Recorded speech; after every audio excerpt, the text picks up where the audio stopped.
ہمارے بدن پہ اتنے بال نہیں ہیں جتنے رسول اللہ کے احسانات ہیں. ہمارا ایک ایک بال قرض رسالت میں جکڑا ہوا ہے. خدا شناسی تو بڑی دور کی بات ہے، ہم خود شناس بھی نہیں تھے. ہمیں تو اپنے آپ کا بھی نہیں پتا تھا کہ ہم کون ہیں. اور مجھے بتاؤ، جس کو یہ بھی نہ خبر ہو کہ میں کون ہوں، اس کے پلے ہوتا کیا ہے؟ اقبال نے کہا تھا نا، اپنے من میں ڈوب کر پاجا سراغ زندگی، میرا نہیں بنتا تو نہ بن، اپنا تو بن. اور یہ اپنا بھی نہیں تھا، اسے پتہ ہی نہیں تھا، اسے شعور ذات ہی نہیں تھا، اسے خود آگہی کا نور ہی نصیب نہیں ہوا تھا. تبھی تو انسان ہو کے، اشرف المخلوقات ہو کے، درختوں کو، پتھروں کو، حشرات الارض کو، چوپایوں کو اپنا معبود سمجھتا تھا.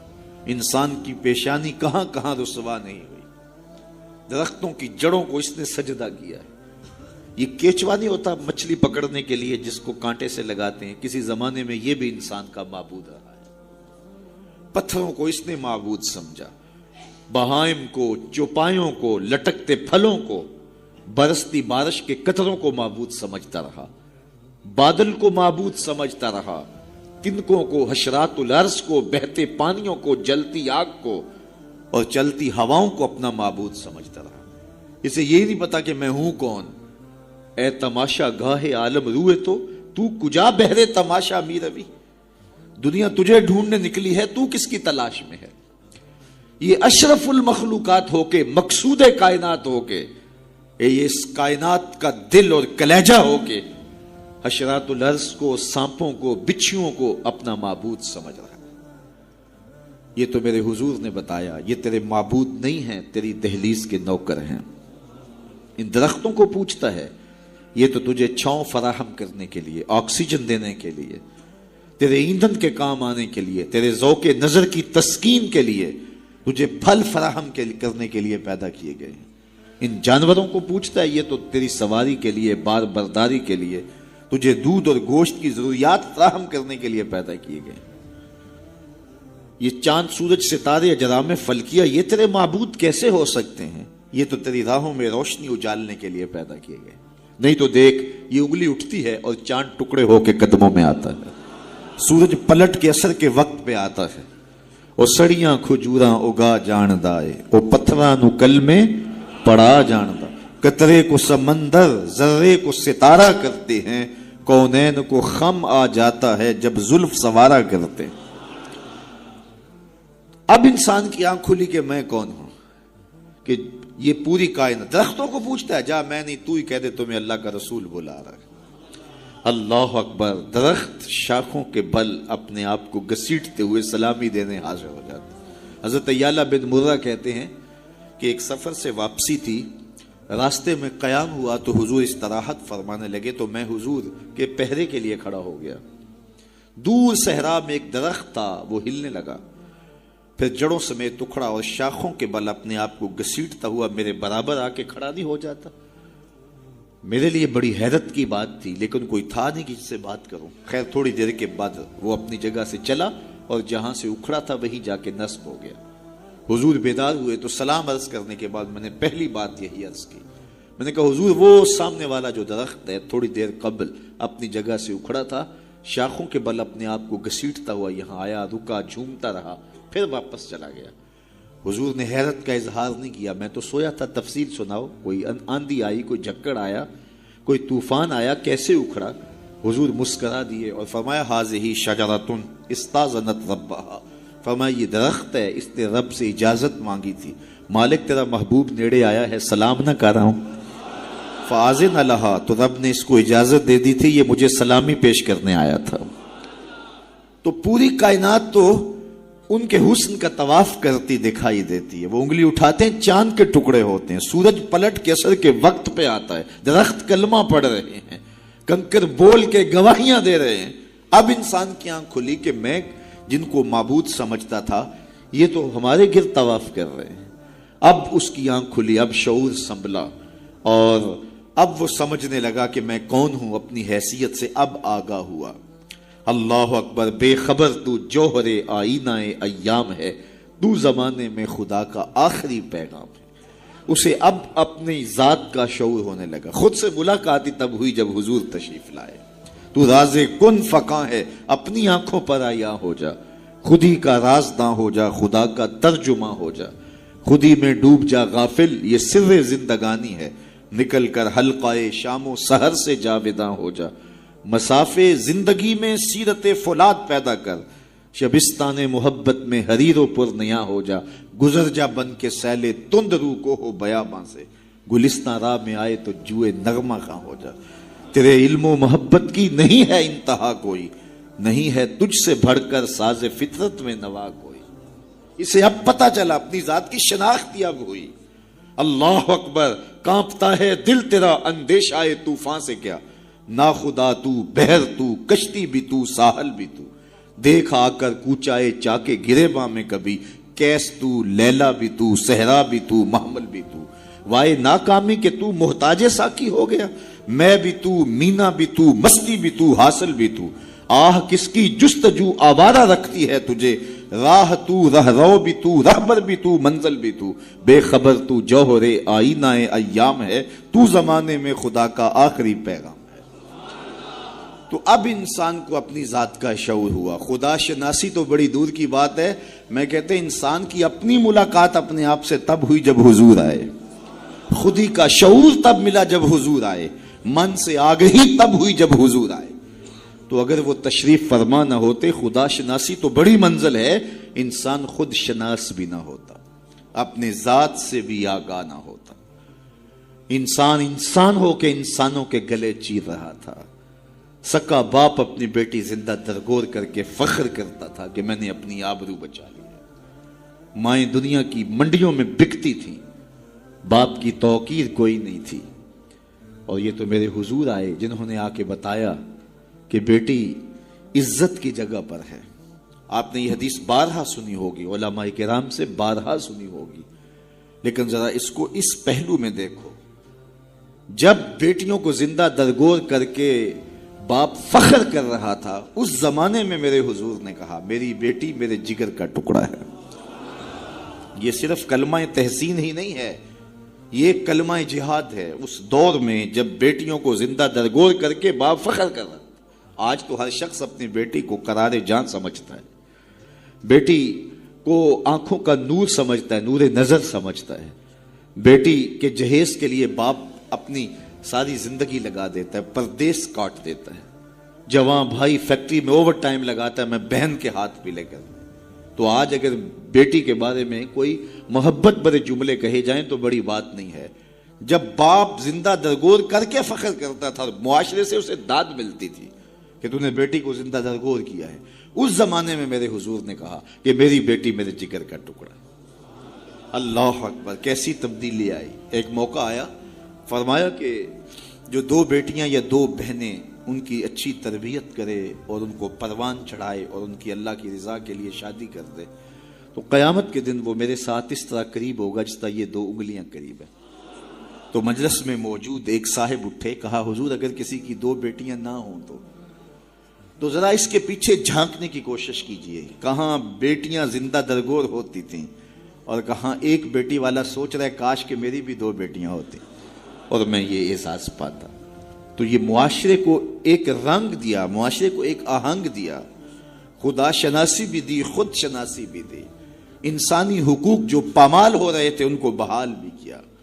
انسان اپنی عزت برباد کر رہا تھا، اجرام فلکی اور مظاہر فطرت کے سامنے ان کے چرنوں میں جھک کر کے اس کو اس کی خودی کا سبق دیا کہ تو کون ہے اور کہاں کھڑا ہے۔ ایک شخص ایمان لانے کے بعد حضور کی خدمت میں حاضر ہوا اور کرتا ہے جاہلیت کے زمانے کی دو باتیں ہیں، ایک یاد آتی ہے تو ہنسی نہیں رکتی اور ایک بات یاد آتی ہے تو آنسو نہیں تھمتے۔ کہا وہ کون سی دو باتیں ہیں؟ کہا وہ بات جو یاد آئے تو ہنسی نہیں رکتی وہ یہ ہے کہ میں ایک لمبے سفر پہ گامزن تھا، میں نے سفری معبود پتھر کا بنا ہوا ایک بت بھی اپنے سامان میں باندھ لیا کہ راستے میں پوجا پاٹ بھی چلتی رہے، لیکن جب سامان اٹھایا تو سامان بہت بوجھل تھا، میں نے سوچا کہ یہ تو میں اپنے ہی معبود کے بوجھ تلے دب کے رہ جاؤں گا، تو میں نے اس کو نکال دیا اور آٹا یا ستو گوندھ کر کے میں نے ایک چھوٹا سا معبود تیار کیا اور اس کو دھوپ میں رکھ کے خشک بھی کر لیا کہ مزید ہلکا پھلکا ہو جائے، اور اس کو اپنے سامان میں اپنے ساتھ رکھ لیا۔ پوجا پاٹ بھی چلتی رہی. خیر جو میرا اندازہ سفر تھا توشہ سفر بھی میں نے اس کے مطابق لیا تھا، لیکن سفر کوئی 2-4 دن اوپر چلا گیا، توشہ سفر ختم ہو گیا.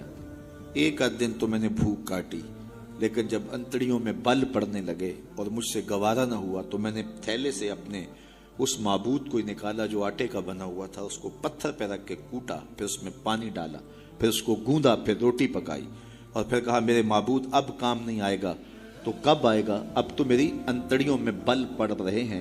مجھے جاہلیت کے زمانے کی وہ یاد آتی ہے تو مجھے اس بت کی بے بسی پہ ہنسی آتی ہے.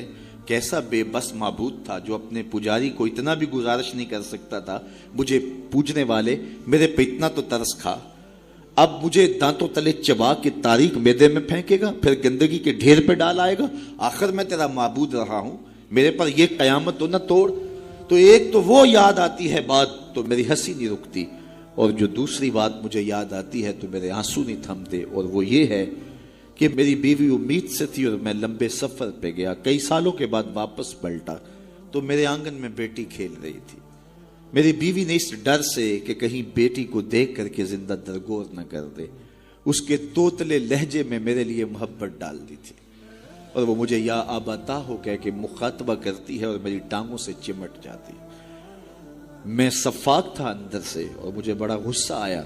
میں نے اپنی بیوی کو گھورا کہ ایک تو نے سانپ کو جنم دیا ہے اور دوسرا نخرے کر دی، اس کو باتیں سکھائی ہیں، اور موقع کی طاق میں رہا. لیکن اس بیٹی کے سینے میں میرے لیے اس کی ماں نے اتنا پیار ڈال دیا تھا. بیٹیاں تو ویسے بھی باپ سے ٹوٹ کے پیار کرتے ہیں، بیٹیوں کی محبت تو مثالی ہوتی ہے.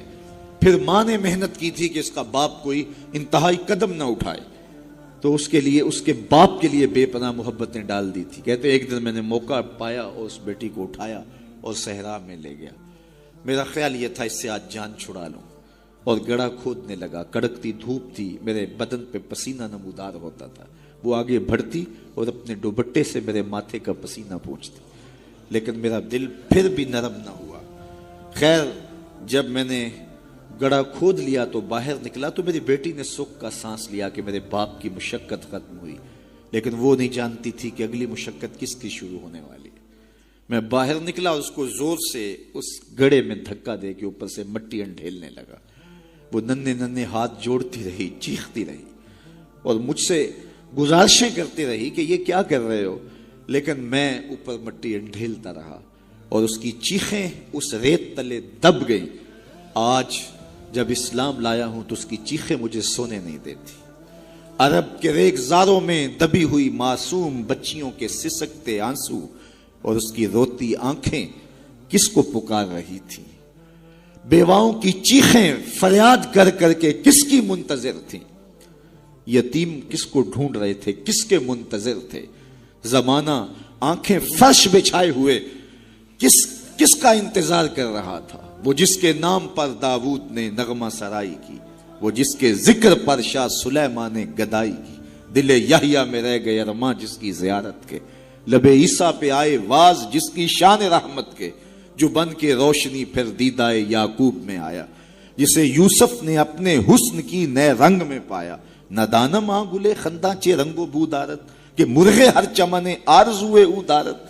ہر کوئی منتظر ہے، کوئی ہاتھ پھیلا کے کہہ رہا ہے ربنا وابعث فیہم رسولا. مالک آنکھیں بوڑھی ہو گئی، اب اس رسول کو بھیج بھی دے. حضرت عیسیٰ تو بولے مبشرم برسول یاتی من بعد اسمہ احمد. چلو نام بھی بتائے جا رہا، ان کا نام احمد ہوگا. زمانہ منتظر تھا، پوری دھرتی انتظار کر رہی تھی. بیواؤں کی چیخیں اور یتیموں کی آہیں اور معصوم بچیوں کے دبے ہوئے آنسو جب ریت سے پکار کرتے ہوئے عرش الہی کو جنبش دینے لگے تو اللہ کو دکھی انسانیت پہ رحم آیا. آمنہ کی آغوش میں محمد عربی تشریف لے آئے. ناگہاں ساکن ہواؤں پر روانی آ گئی اور چمن کے پتے پتے پر جوانی آ گئی. آج زانوئے ازل نے صبح پہ انگڑائی لی اور مسکرا کر ایک کرن نے ہاتھ میں شہنائی لی. مخزن اسرار قدرت کے امی پیدا ہوئے، غل ہوا دنیا میں ختم المرسلین پیدا ہو.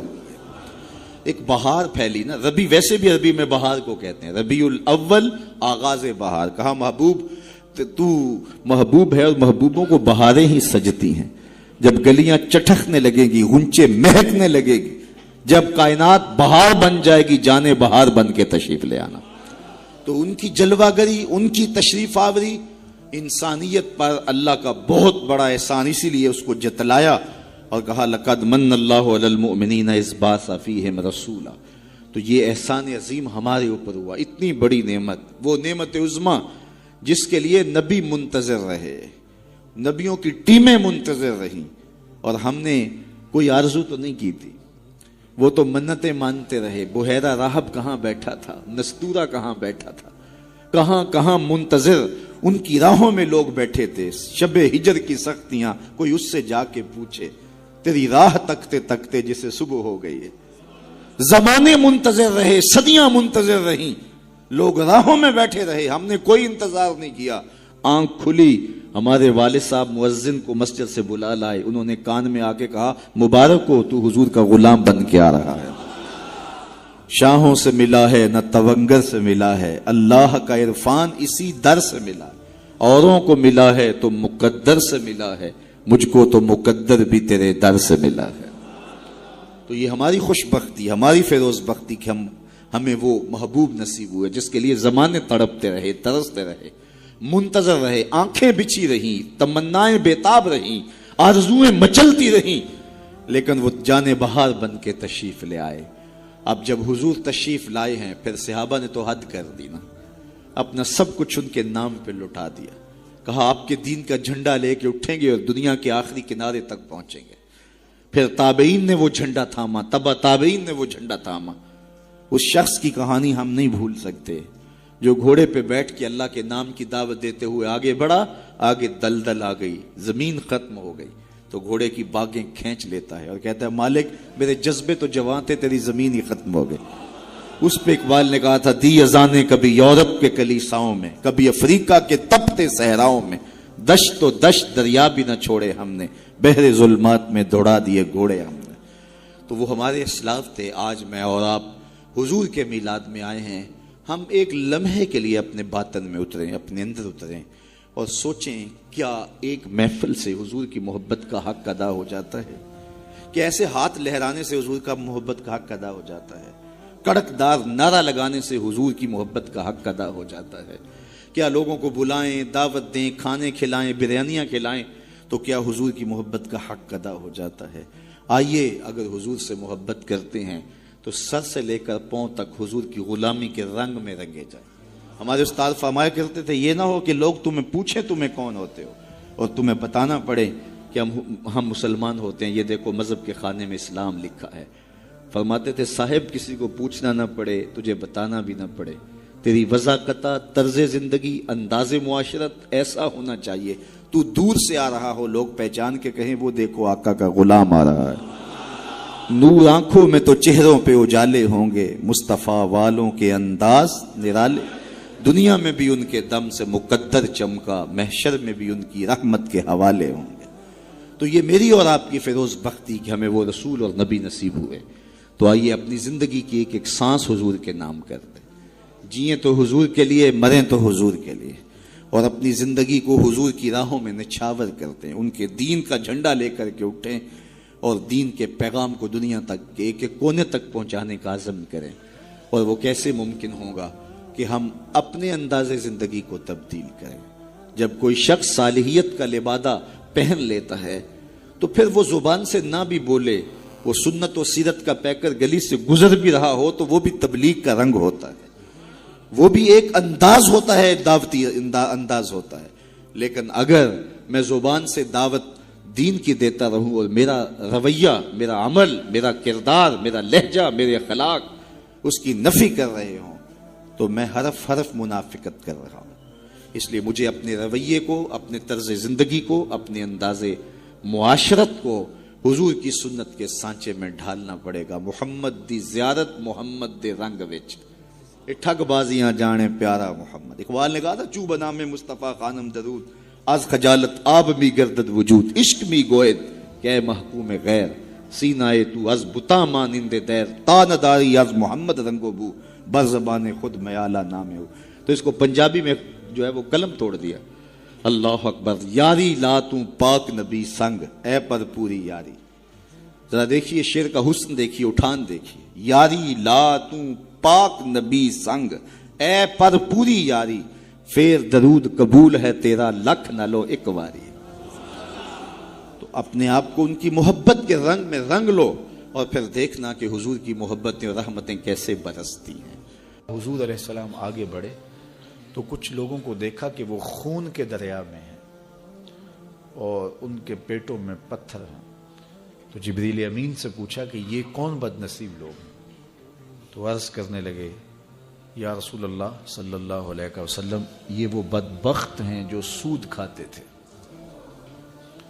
سود لینا, سود دینا, سود کی رقم پہ گواہ بننا, وزر میں گناہ میں سب برابر ہے. اور اللہ تعالیٰ جل شانہ نے اتنی سختی کے ساتھ ہمیں سود سے منع کیا ہے. قرآن مجید اٹھا کے دیکھیے, کسی شخص سے اللہ نے اعلان جنگ نہیں کیا, سود خور سے اعلان جنگ کیا. اللہ اکبر. اور مجھے بتاؤ, جس کو اللہ جنگ کا چیلنج دے تو پھر اس کے پلے بچتا کیا ہے, اس کے پاس رہتا کیا ہے؟ اس کا سب کچھ لٹ جاتا ہے. جسے اللہ کہے کہ تیرے ساتھ میرا اعلان جنگ ہے, تیری میری جنگ ہے, تو پھر کیا کوئی مقابلہ کرنے کی سکت رکھتا ہے؟ تو سود خور چین گوا بیٹھتا ہے, قرار لٹ جاتا ہے, باطن اجڑ جاتا ہے. وہ سمجھتا ہے کہ اس سے میرا کاروبار آگے نکل جائے گا, لیکن اس کا انجام رسوائی ہے. چونکہ اللہ جل شانہ جب کسی کو اعلان جنگ دے رہا ہے تو پھر اس کا نتیجہ شکست کی صورت میں اسے دیکھنا پڑے گا, کیونکہ اللہ کا مقابلہ کرنے کی کسی میں ہمت اور سکت نہیں ہے. تو وہ رسوا ہو جائے گا. قرب قیامت میں سود عام کر دیا جائے گا, مختلف ناموں سے سود ہوں گے. بلکہ ایک مقام پہ فرمایا کہ سود نہ پہنچا ہر شخص کو اس کا دخان یعنی دھواں ضرور پہنچے گا. تو اس لیے بہت زیادہ احتیاط کرنے کی ضرورت ہے اپنے معاملات کو پاک رکھنے کی. مختلف ذریعوں سے مختلف پیکج لے کے لوگ آپ کے پاس آتے ہیں اور آپ کو سودی کاروبار میں پھنسانے کی کوشش کرتے ہیں. اللہ نے جو دیا ہے اس پہ توکل کرو. غریبوں کی نسبت امراء